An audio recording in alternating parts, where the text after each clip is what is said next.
Assalamualaikum warahmatullahi wabarakatuh. Selamat datang kembali di Rio Hotspot.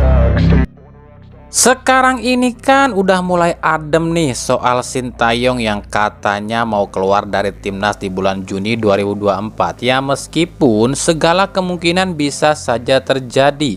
Apakah tetap lanjut sampai 2027 atau memang berakhir di Juni 2024? Tapi rupanya para lokal pret pun gak tinggal diam. Baru-baru ini para lokal pret kembali menyoroti aksi Sintayong yang ingin menambah pemain keturunan, khususnya di U23 untuk ajang Piala Asia U23, dan juga meminta PSSI segera merampungkan proses naturalisasi Tom Hey, Ragnar Uratmaung, dan Martin Paes untuk ajang kualifikasi Piala Dunia. Jelas apa yang diungkapkan Sintayong ini semakin membuat para lokal pret ini panas, yang menganggap Sintayong ini akan menyingkirkan seluruh pemain murni lokal. Lalu kenapa Sintayong ini tuh sekarang ini lebih suka sih sama pemain keturunan dibandingkan pemain murni lokal?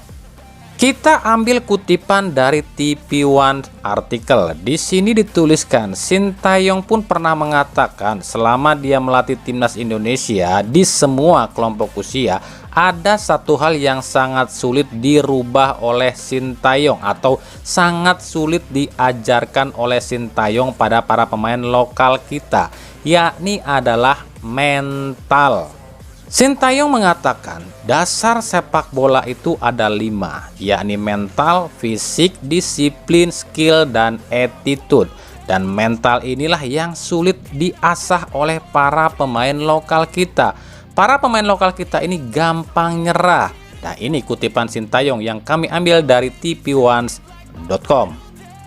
Memang dasar sepak bola kan mental. Ada 5 pemahaman dasar yang perlu diketahui oleh pemain-pemain. Itu yang dikasih tahu oleh coach Shin para pemain, ujar JJ selaku penerjemah Sintayong. Begitu coach Shin datang pertama kali, memang banyak pemain Indonesia yang gampang menyerah. Jadi itu yang mau diubah terus dari awal datang sampai saat ini. Jadi coach Shin terus benahi itu untuk timnas, ujar JJ. Oke, kita akan urutkan 5 unsur dasar sepak bola. Yang pertama itu adalah mental. Jelas, mental ini ada di urutan nomor 1. Sebab jika tak ada mental, bagaimana akan membangun fisik? Yang kedua adalah fisik. Jika mental sudah terbangun, maka akan mudah mengembangkan fisik, yakni stamina. Tapi fisik ini pun tak akan berkembang jika tidak ada yang nomor 3, yakni disiplin. Jika tak memiliki disiplin, jangankan untuk mengembangkan mental, bahkan fisik pun tak akan mampu dikembangkan.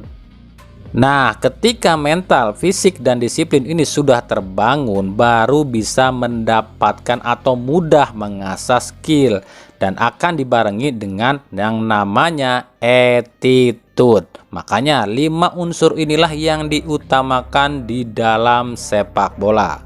Sebenarnya untuk para pesepak bola profesional atau orang-orang yang pernah menimba ilmu di SSB atau sekolah sepak bola, ya 5 unsur dasar sepak bola ini tuh sebenarnya udah diajarkan sih. Tapi ya kembali lagi ke mimpi orang Indonesia itu sendiri. Sebab biasanya orang Indonesia itu cepat puas. Saat di SSB mimpinya itu cuma pengen jadi pesepak bola, direkrut klub, dapat gaji, punya rumah, punya mobil, punya usaha, bisa naikin haji orang tua, udah itu puas. Makanya banyak talenta muda kita, semisal ya lulusan timnas U16, U17, dan U18 atau 19 yang juara itu hilang sekarang karena mereka udah ngerasa mencapai kepuasan itu sendiri, sehingga akhirnya melupakan 5 unsur dasar sepak bola tadi yang akhirnya mereka pun hilang.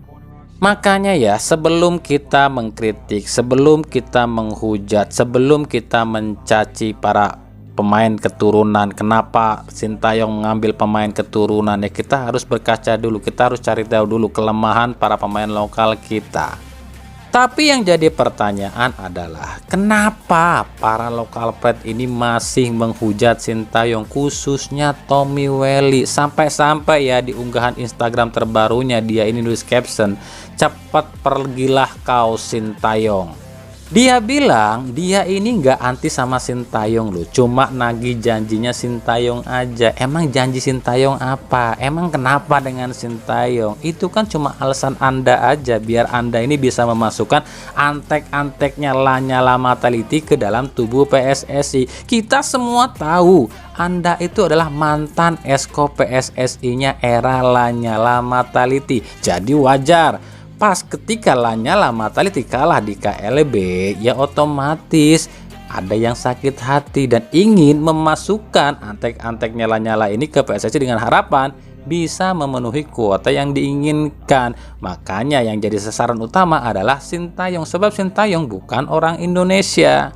Terus kalau nih Toel mau masukkan pelatih pengganti Sintayong, siapa? Apa Fahri Husaini dengan lokal pride-nya? Orang waras juga tahu kali di Piala Asia kemarin ataupun di laga uji coba ketika Sintayong mengganti para pemain keturunan dengan pemain Liga 1, hasilnya apa? Permainan timnas drop abis. Di sini aja orang waras udah bisa mikir dan bisa ngerti kok siapa yang gak waras. Kalau ada nanti yang bilang kami gak waras, silahkan saja. Berarti Anda tersinggung kami mengkritik Toel yang gak waras.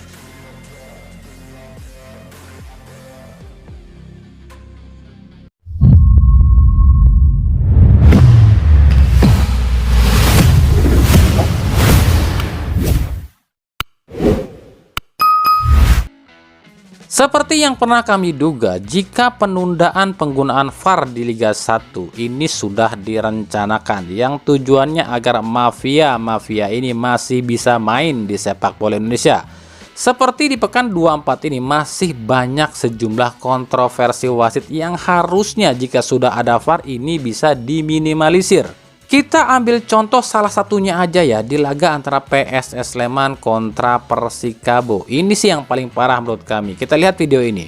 Yang pertama, Dimas Derajat ini dilanggar oleh kipernya PSS Sleman. Ini 100% pelanggaran loh. Tapi hakim garis nggak ngangkat bendera dan wasit pun nggak bilang ini pelanggaran. Coba kalau ada VAR kan bisa dicek ulang. Mau ngomong apa lo wasit? Yang kedua, handsballnya Jonathan Bustos. Ini juga murni handsball, tapi wasit yang dekat padahal lo di situ. Yang katanya wasit FIFA, yakni Bangkit Sanjaya, nggak niup peluit sama sekali tuh. Jadi wajar kalau pihak Persikabo ini bilang rugi dong di akun Instagramnya, sebab Persikabo ini seolah-olah emang sengaja ingin disingkirkan dari Liga 1. Apalagi ditambah Persikabo ini setengah disalahkan karena tersangkut kasus judi online. Sementara dua tim lain yang juga tersangkut kasus judi online gak dipermasalahkan seperti PSIS dan Arema. Kalau buat kami ada yang lebih aneh loh. Ini kan laga PSS kontra Persikabo. Lah ini PSS masih bisa terus main sih. Padahal kan udah ditetapkan sebagai tersangka match fixing loh. Halo PSSI, sehatkah? Makanya kalau kemarin LIB bilang VAR ini belum siap karena inilah, karena itulah, dan tek-tek bengeknya bullshit. Udah tahu maksud kalian UUD, ujung-ujungnya duit. Adeh.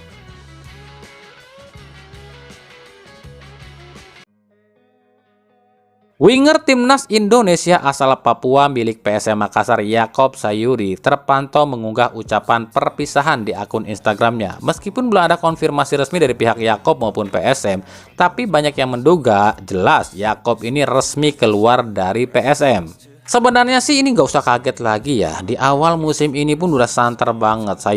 Duo Sayuri ini sering mengunggah banget niatnya ingin keluar dari PSM Makassar. Ini terjadi karena ya itu masalah gaji yang ditunggak. Nah yang jadi pertanyaan adalah akan kemana Yaakob dan Yance Sayuri? Banyak yang bilang duo ini akan ke klub inilah, ke klub itulah, dan klub lain-lain di Liga 1. Tapi kami pastikan bukan. Kenapa demikian ya? Semua juga tahu lah bursa transfer Liga 1 itu udah ditutup cuy.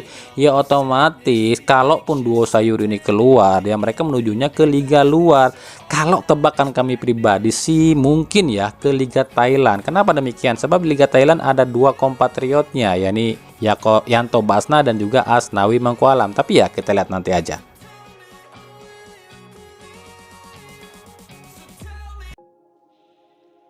Dari Persib Bandung, mungkin gak akan ada yang menyangka jika seorang Deddy Kusnandar yang tadinya sempat dihujat dan dicemooh lantaran goreng patut cenah maena, kini justru jadi salah satu nyawa penting di Persib. Bahkan ada istilah yang berkembang saat ini, no Dado, no party. Tanpa Dado, lini tengah Persib mati.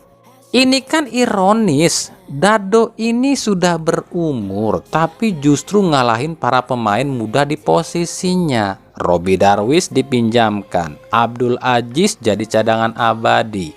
Bahkan seorang Maklok yang dulu dipuja-puja sampai kami diomel-omelin lu sama Boboto sebab kami mengkritik Maklok. Apa sekarang? Terbukti kan?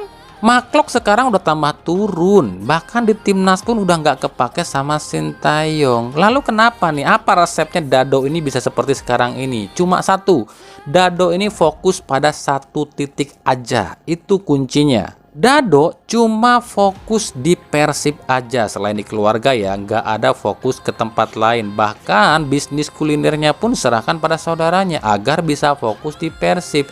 Bahkan Dado salah satu pemain Persib yang jarang aktif banget loh di medsos. Makanya ada pepatah, jadilah pendengar yang baik daripada banyak bicara.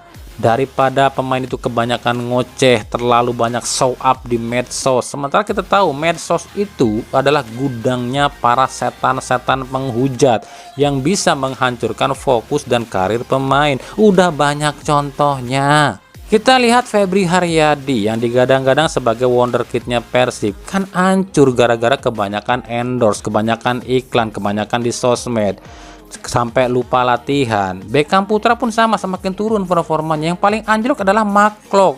Dia ini sekarang bukan jadi pemain bola lagi, jadi artis Instagram. Akhirnya apa ya, performanya anjlok. Makanya apa yang dialami Persib saat ini yang ketergantungan sama Dado. Persib ini harus berterima kasih sama Jajang Nurjaman yang udah ngedatangin Dado di 2017 silam. Terima kasih juga sama Mario Gomez yang udah mengasah Dado. Kalau ada yang mau disalahkan, silahkan menyalahkan Robert Rene Albert. Kenapa demikian? Sebab Rene Albert ngebuang 3 jangkar, Haryono, Kim, dan Omid. Padahal jika 3 jangkar ini nggak dibuang, mungkin kejadian Dado yang dikeroyok 4 pemain Persis Solo ini nggak akan terjadi. Coba lihat kejadian ini. Kemana Maklok sebagai tandemnya Dado? Justru asik ikutan nyerang loh dan meninggalkan Dado sendirian.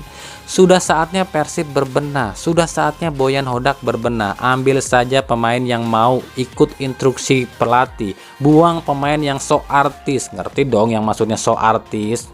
Hodak bilang kan sini ada pemain yang nggak mau ikut instruksi dia. Udah tahu dong siapa. Ayolah, nggak usah nutup mata, nggak usah dengerin orang-orang yang bilang, ah dia kan pemain timnas, ah dia kan asli pribumi, ah inilah, ah itulah harus dipertahankan. Nggak bisa gitu.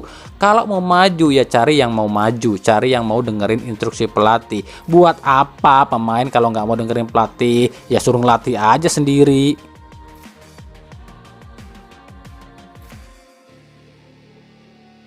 Dari Liga 2 yang kemarin nanya, Bang, kenapa kok Deltras FC nggak lolos ke semifinal? Padahal secara permainan bagus dan poin pun sama dengan Persiraja. Kok nggak lolos? Ah gitu kali ya. Ini udah kami jawab ya, Deltras FC ini memang sama poinnya dengan Persiraja yakni 9. Tapi Deltras ini kalah dari selisih gol. Nih lihat ya, selisih gol Persiraja ini 3, sementara Deltras ini cuma 1. Jadi ya wajar kalau Deltras ini nggak lolos ke semifinal dan kalah dari Persiraja, udah jelas ya. Dan inilah tim-tim yang terdegradasi ke Liga 3 musim depan. Nah, yang bertahan di Liga 2 dan yang melaju ke semifinal Liga 2. Yang terdegradasi ada Sada Sumut, Persiba Balikpapan, Kalteng Putra, Perserang-Serang, PSDS Deli Serdang, Persikap Kabupaten Bandung, Sulut United, dan PSCS Cilacap. Yang bertahan di Liga 2 ada PSM Jogja, PSMS Medan, Persela Lamongan, Bekasi City FC, Deltras FC, Gresik United, Persipal Palu, Persewar, PSKC Cimahi, Sriwijaya FC, Nusantara United, PSPS Riau, Persijap Jepara, Persipapati, Persipura, Perseka Tegal, plus 1 tim lagi yang akan ditentukan nanti hasil dari semifinal. Sebab semifinal ini pakai sistem Champion Series di mana 4 peringkat ini ditentukan dan peringkat terakhir akan tetap berada di Liga 2 dan 3 yang teratas akan lolos otomatis ke Liga 1 musim depan. Dan di semifinal ini adalah tim-timnya Malut United, Semen Padang, Persiraja dan PSBS Biak.